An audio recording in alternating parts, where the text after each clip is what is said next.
Boker Tov, nous sommes le 1er juin 2021. C'est l'heure du premier journal d'information en direct de Jérusalem sur Radio Kalita.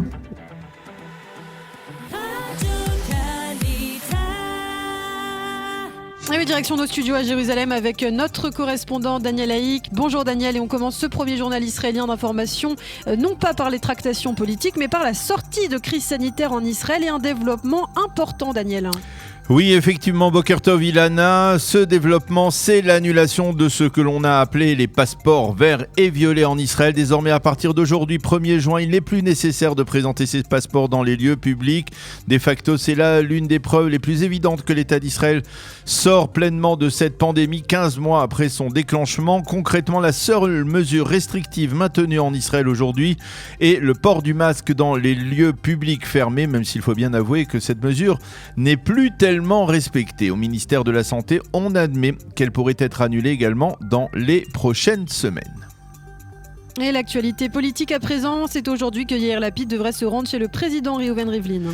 Oui, sauf bien entendu retard toujours possible, c'est probablement dans l'après-midi ou en soirée, peut-être donc dans l'après-midi ou en soirée que le leader de Yesh Atid se rendra à la présidence de l'État pour annoncer au président Rivlin qu'il a réussi à former un gouvernement, mais il faut être encore très prudent parce qu'il y a encore plusieurs pierres d'achoppement. La principale exigence posée par Ayelet Shaked qui réclame de siéger dans la commission de nomination des juges. Ce poste important a déjà été confié par Yair Lapid à Merav Michaeli, la présidente du Parti travailliste. Or, sans ce poste, il n'y aura pas de gouvernement, menace Ayelet Shaked. Dans l'entourage de Lapid, on tend à repousser une telle exigence. Autre pierre d'achoppement, l'attribution du ministère de l'Agriculture. C'est le parti bleu et blanc qui le réclame, et là, il semble qu'un compromis pourra être trouvé dans la journée. Enfin, la députée Meretz Tamar Zandberg a provoqué hier la colère des députés orthodoxes en réclamant des détentions en prison pour des rabbins qui entendraient rapprocher de la religion des jeunes Israéliens qui ne sont pas encore majeurs. Et pendant ce temps, les pourparlers entre Israël et l'Égypte sur l'instauration d'une trêve à Gaza se poursuivent. Oui, Israël a fait passer au Hamas via le Caire une liste de détenus terroristes palestiniens qu'il détient, qui seraient libérés en échange de la restitution des corps des soldats Oron Shaul et Hadar Goldid et de la libération d'Abera Mengistu et Hicham As-Sayed. De sources palestiniennes, on parle de quelques centaines de détenus du Hamas. Cet échange pourrait intervenir dans le cadre d'un accord sur une trêve à long terme dans la bande de Gaza. Et puis pour la première fois depuis le cessez-le-feu, les Palestiniens ont envoyé hier un ballon incendiaire en direction du territoire israélien, un ballon qui a provoqué un incendie près du kibbutz de Nahal Oz. Benny Gantz, le ministre de la Défense, a réaffirmé hier que ce qui s'est passé à Gaza jusqu'à présent ne sera plus ce qui va se passer dans l'avenir. Et dans ce contexte, les forces de sécurité israéliennes ont compris comment un arabe palestinien de Gaza avait pu entrer avant-hier en Israël. Oui, selon les éléments de l'enquête, le terroriste qui était armé de plusieurs couteaux a pénétré en territoire israélien grâce à une brèche dans la barrière de sécurité.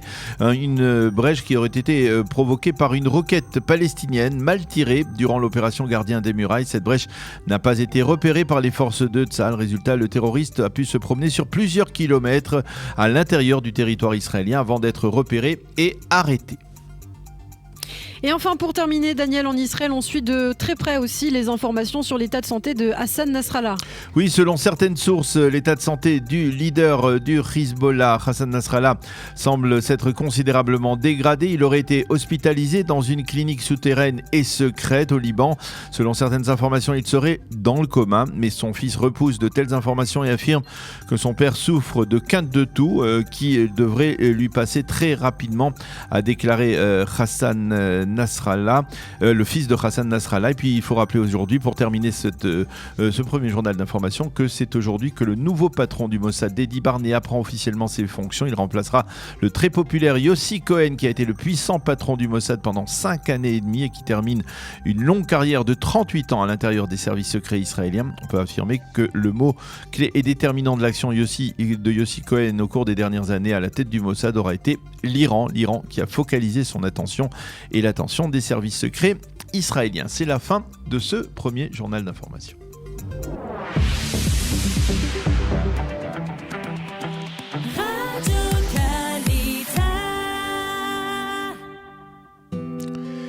Une page météo comme chaque matin à cette heure précise, baisse sensible des températures et hausse des taux d'humidité sur l'ensemble du territoire israélien. Les températures prévues aujourd'hui, 30 degrés à Jérusalem, 27 à Tel Aviv et 41 degrés à Eilat.